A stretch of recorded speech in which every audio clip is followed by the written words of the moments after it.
Joan Quinn Profiles.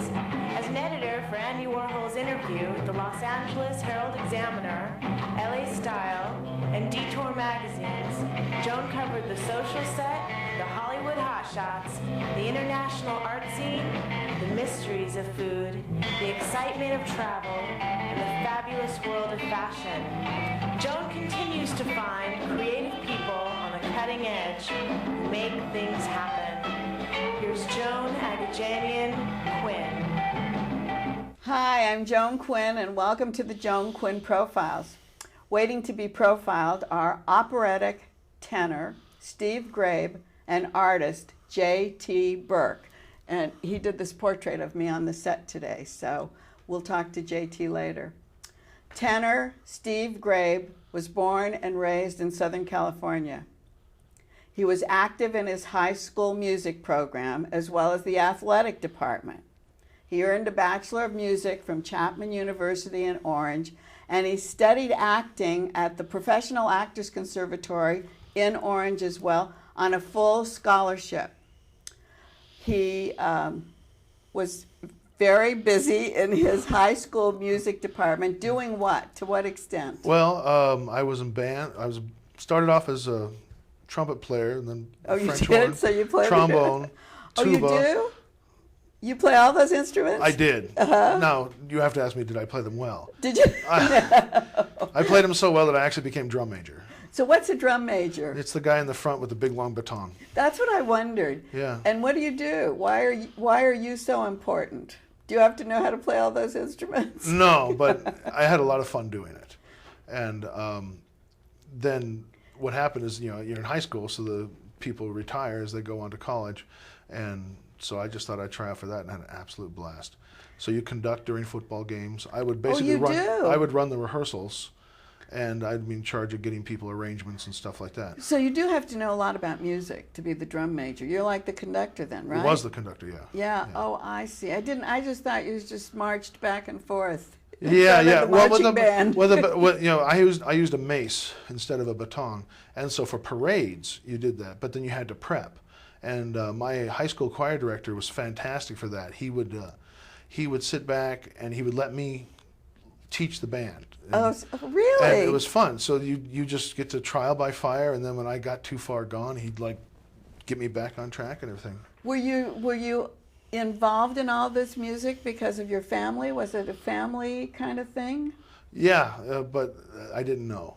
Oh, you didn't know? I heard about, there was a trombone in our attic, a silver trombone in an alligator skin case. Yeah. And I always wondered like that, and I found it one day when I was a kid, and I go, whose trombone is this? And they go, oh, that's your grandmother's. You're kidding. Your grandmother's? My grandmother and her sister had classical violin. In fact, she had a Stradivarius and lost it during the 40s due to upheaval in the family and stuff like that, but it was a Stradivarius. So you were following in the footsteps. Yeah, but it was tough as a woman to be a musician back then, and she just gave up on it, and they decided to keep it secret.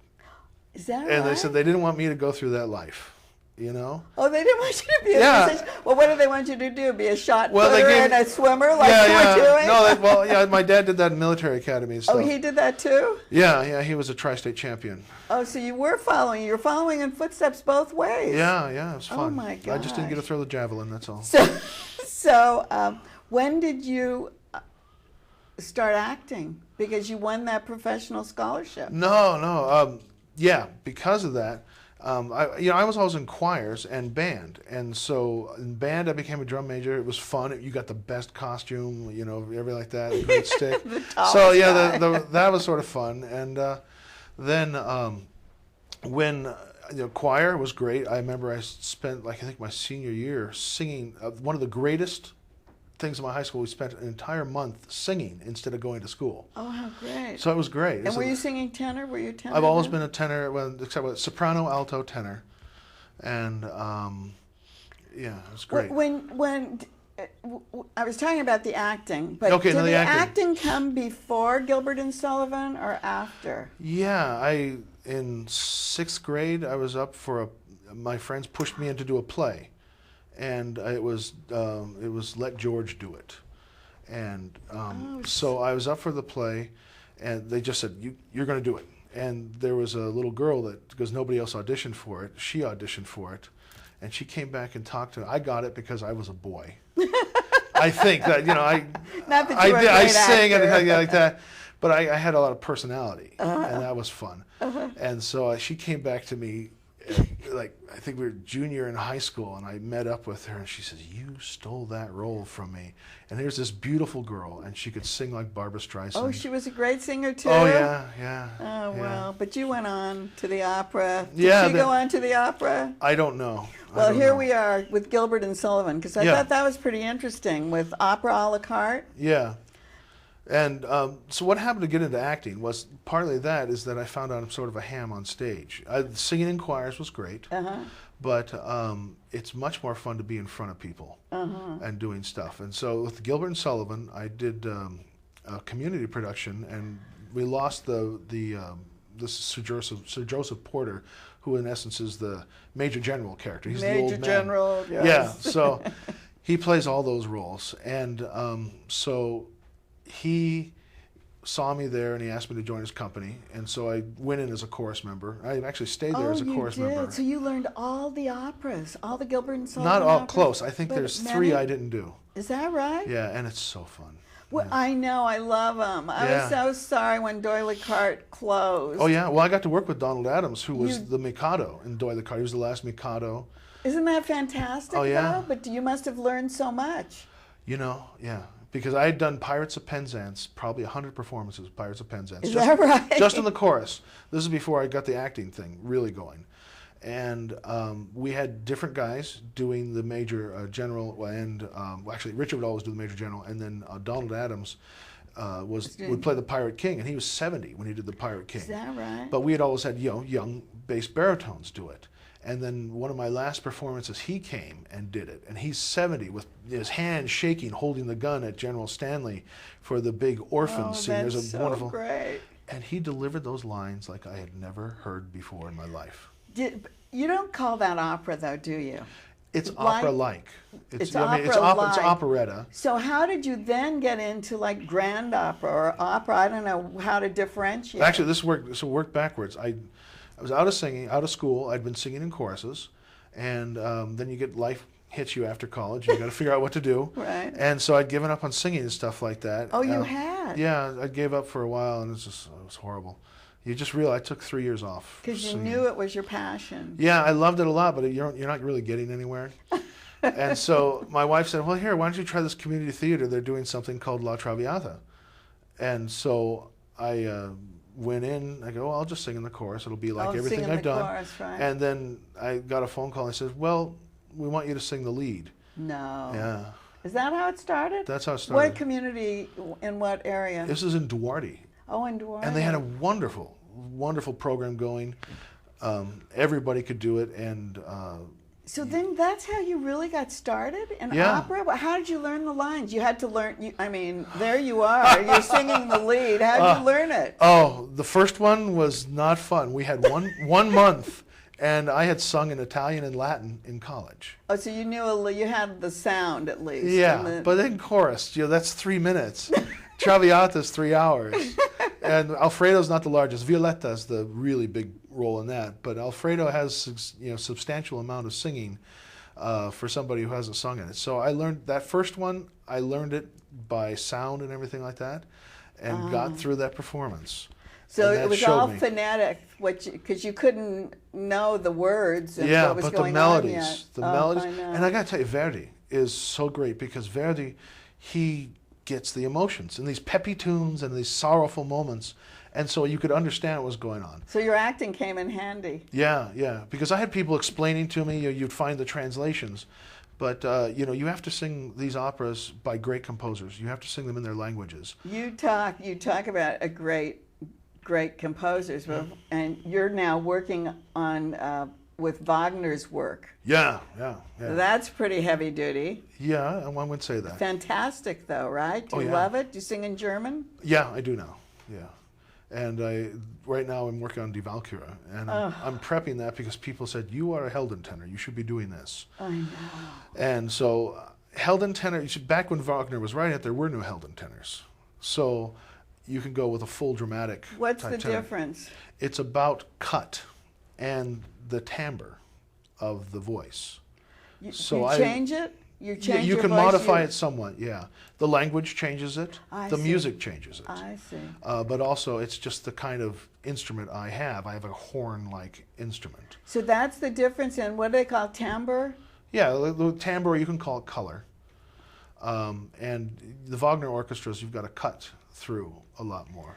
That's really interesting. Well, Yeah. you're not going to do that with the California Philharmonic, Similarly, are you? Are you? Sort of. Oh, No, tell us we're not about it, because okay. you're singing, is it like a recital or Well, what do you it's call it? it's an orchestra concert. It's a And they bring in with soloists and a chorus. Victor Venner Uh-huh. is the conductor. Right, and what we're doing on this one is we're doing some Beethoven. They're doing some straight orchestral Beethoven pieces, then some Broadway pieces. So it's Beethoven Broadway. Can you sing Broadway stuff? Oh, I have, yeah. Oh, so Yeah. you like that? Okay, go I on. love it, love it.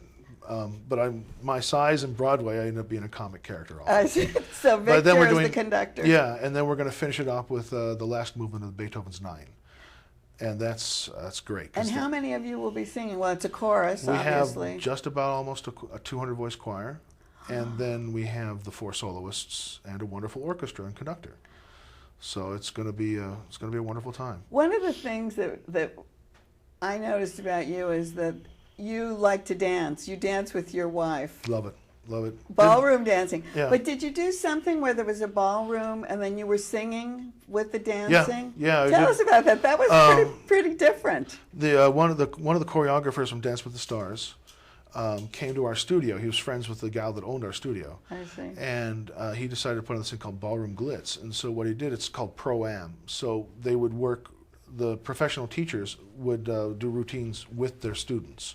Oh, that's what And so we had not just regular teachers, but we had world-class, world champion dancers. And so several people from Dancing with the Stars came Were as at the guests. studio? Yeah.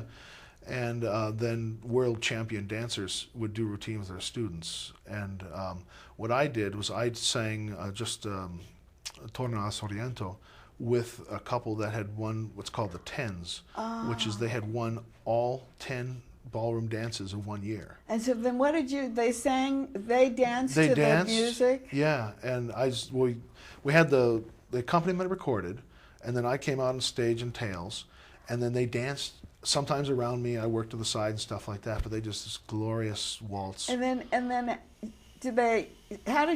what did you do? Were you actually a part? You were I was on part of stage the- while they were doing it, and then I went to the rehearsals, and I went and I did it with their coach, and I even got to do it with Corky Ballas' wife was in the studio while we were doing it. Was that fun? It was fun, real blast. Well, before we leave, because our time is, I know you do commercials. Mm-hmm. And what kind of commercials do you do? I've done one opera one. I've Oh, you done a did? couple power things. That's what got me in. I walked in, and we did a golf musical.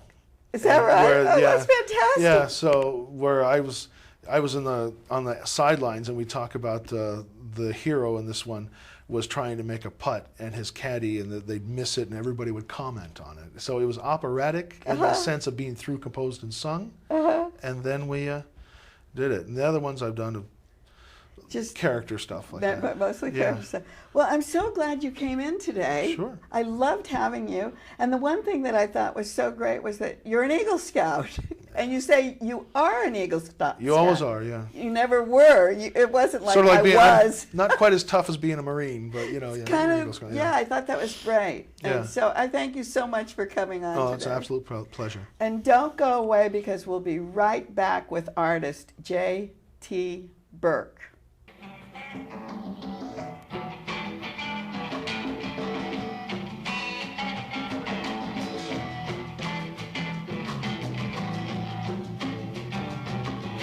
Hi, I'm Joan Quinn, and welcome back to the Joan Quinn Profiles.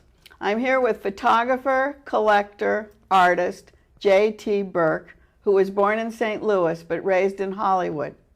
He holds a Bachelor of Arts at UCLA and an honorary from Brooks Institute. I guess it's an honorary MA, master's, from Brooks Institute in Santa Barbara.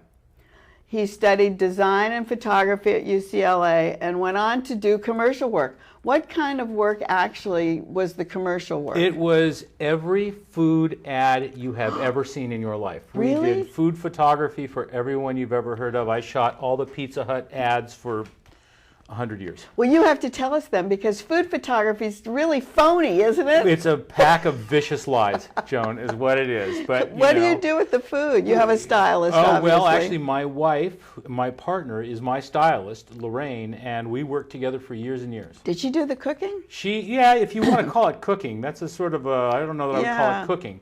The food is actually barely dangerous at times. You can't eat it. Oh, gosh, no. No. Gosh, no. But Do it you looks paint great. it? It Do looks great. Painting it, oh, she can tell you all the stupid food styling tricks you'd ever want to hear in your life.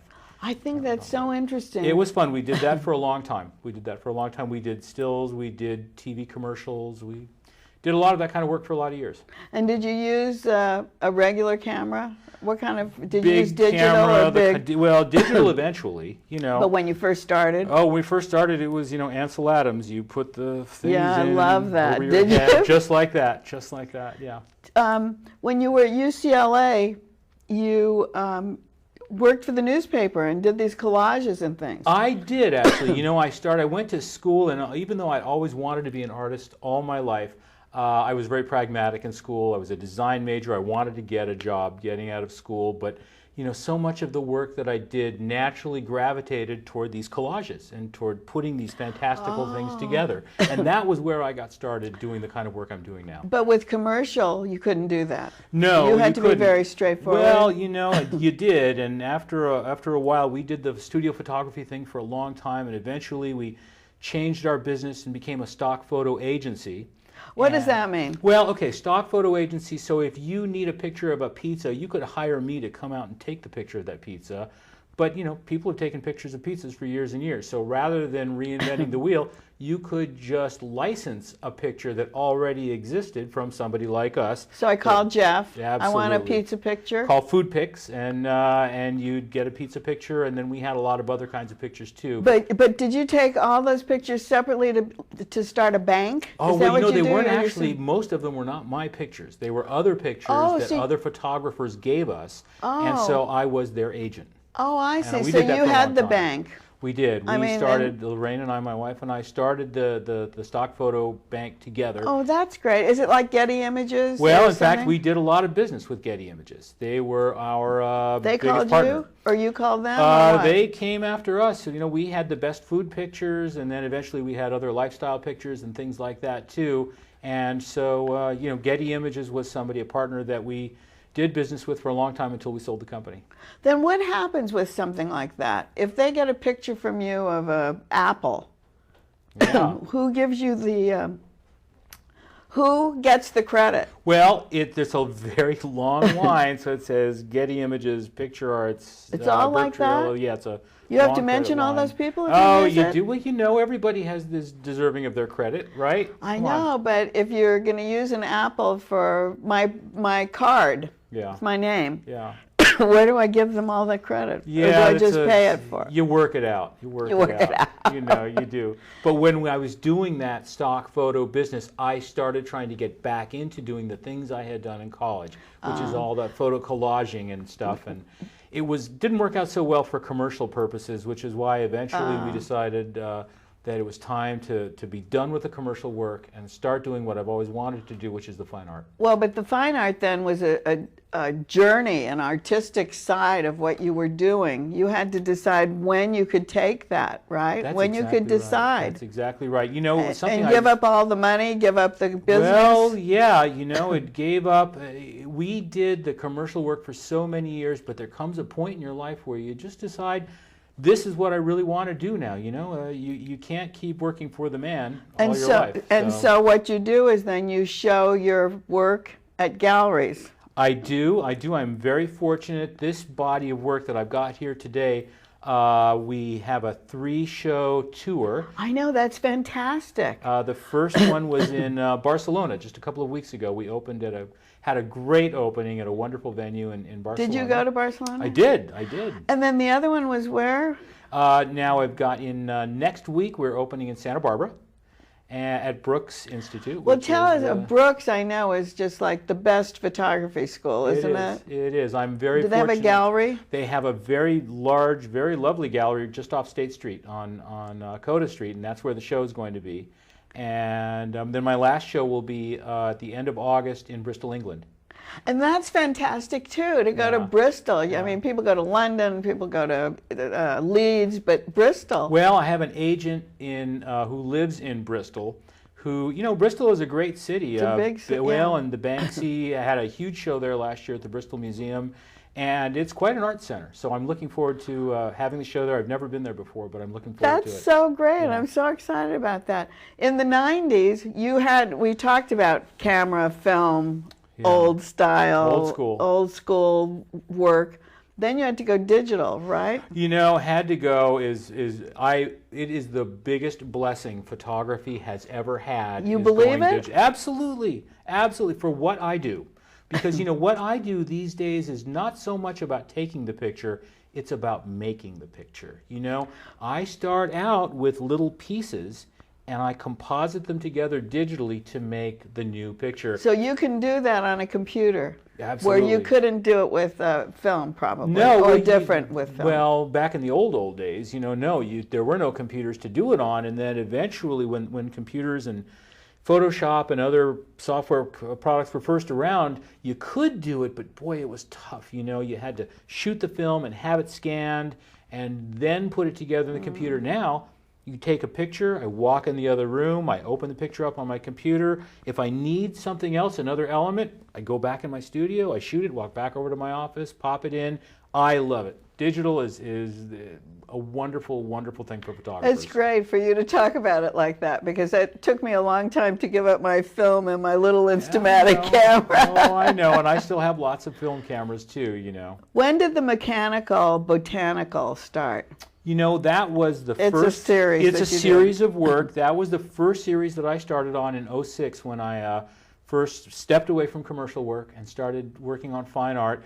And that is a combination of botanical elements, so flowers and trees. Do we have leaves. something? I didn't bring that with me today. I'm just showing the current. But this is an this was an outgrowth of that. Mechanical Botanical was what I first started with, and that led eventually to doing this series. Is this Beautiful Again? This is Beautiful Again. Okay, so what was Mechanical Botanical? It was flowers. It's flowers and then mechanical parts. And where did you get those? Well, there was this. He's a wonderful fellow, a guy named Louis, who has a machine shop right next door to my old studio, and he's about 112 years old. Lovely guy. He still does old school, milling of parts, and he would have all these parts that he was very proud of, and he would show them to me every day. And I said, God, Louis, let me borrow those. Let me take a picture of them, and I do that. And then I started arranging them like in a little botanical sort of a series. So that was and great. then I add in other botanical parts together. Great. Well, that's where this came in. And then Beautiful Again. Beautiful Again. This series here, every element in all of these pictures is composed entirely of old jewelry. It's amazing. I mean, I read your bio, and it was amazing. And you do see the brooches, and you're a collector. So where do you find all this stuff? Well, so these I get mostly at antique sales, swap meets, yard sales, vintage. You find them wherever you find them. People lend them to me. Do you keep them? I have a couple of hundred of them now, but it's gotten to the point where it's ridiculous. Do you have like some drawers? I have a few of the nicest ones displayed in my office. Otherwise, I have boxes and boxes of this. And you just photograph them once, and that's all you have to do? Well, that's really all I do. I photograph them. I take each individual piece of jewelry that I get, put it on a little white background, shoot it straight down, maybe from another angle, shoot it from a couple of angles, and I'm done with it. Then it goes into my image database that I have on my computer. And so when I sit down to actually to compose a piece, I'll usually start with a single element and then build things around it. This was the first image. This is called Beautiful Landscape. This was the first picture that I did of the series. And it's just started with a couple of small pieces, and then I added and added. I see the pieces. And do you have a picture in mind when you're doing it? Sometimes I do. This one I didn't. This one I started just by creating a flowering plant, and the picture was about that big, and I decided, well, let's make it bigger. Let's start doing, you know, a bigger scene. Oh, this is great. Now this one here, this is called Beautiful Ball of Life. And Joan, this really is sort of the essence of what this series is about. You know, it's about this, it's subtitled Perpetuating the Myth of Paradise. Is this a jewelry? That is. It's a little moving little fish and all. And so it's about, great. you know, the bubbling, buzzing life that's on our planet. And I try to get that feeling in all of my here images. is a buzzing. It's very buzzing. There's a buzzy bee. Well, and that is my little mascot, Little Bee. And it is, right? The buzzing busy that you were talking about. He shows up in an awful lot of my pieces. So once you've photographed the things, you can just go back to your file and find whatever you want? Reuse them over and over again. Little Bee I've got shot from about 4 or 5 different angles. I use him in an awful lot of my pictures. This picture here, think Wizard of Oz. He's happy. Okay. And this is beautiful. It looks like a martini glass. It does, doesn't it? That's called a tethered nest. And you know, I started working on the very delicate, lacy little bit of thing in there, and it suddenly struck me that it looks just like a nest. It's fantastic. Thanks, thanks. I'm going through these kind of fast because I want to show as many as I can. Now this is Beautiful right Mask too. That's exactly right. And I want to show you, there's a little, this is a mask. I've got a whole series of these masks here. A mask. And look what you did for me today. Well, in fact, that is called Beautiful Mask 4 inspired by JQ. That's so great. It's fantastic. And before we leave, Jeff, tell us about this new thing, this wall mural that you're doing. Well, you know, I found this new media that I can put right into my printer. It's wallpaper media that goes directly into my printer. And you know, I do all my own printing. I can print them onto wallpaper and hang them anywhere. Is it real wallpaper? It's real wallpaper. Is it old wallpaper? No, no, no. It's real, what is it, latex vinyl? Oh, latex it is. Paper. It's made for that, and I've just done my first installation in the entryway of a house. Big? 35 feet long by 12 feet high. You're kidding. And this is what I want to do more of so now. it's like real wallpaper? It's real wallpaper done, it's essentially an installation done as wallpaper. It's like a mural. Around. That's fantastic. I love doing that. And the last thing, the singularity is near. The singularity is near. This is a book by a fellow named Ray Kurzweil that I've been reading. He is a futurist and a really bright guy, and his thesis is that mankind's technology is advancing so quickly that within just a few years, human life as we know it on Earth is going to be drastically changed. And I'm going to be using that thought as the inspiration for my next body of work. Going back again to mechanical botanical. Yes, that's my thought. That's my plan. We finished. Thank you. All right. Thank you so much, Joan. Thank you so so much. You have such great energy. Thank you. Goodness. And keep writing to JAQUINN1@AOL.com and 777 South Figueroa, 44th floor, Los Angeles 90017. And see you next time on the Joan Quinn Profiles.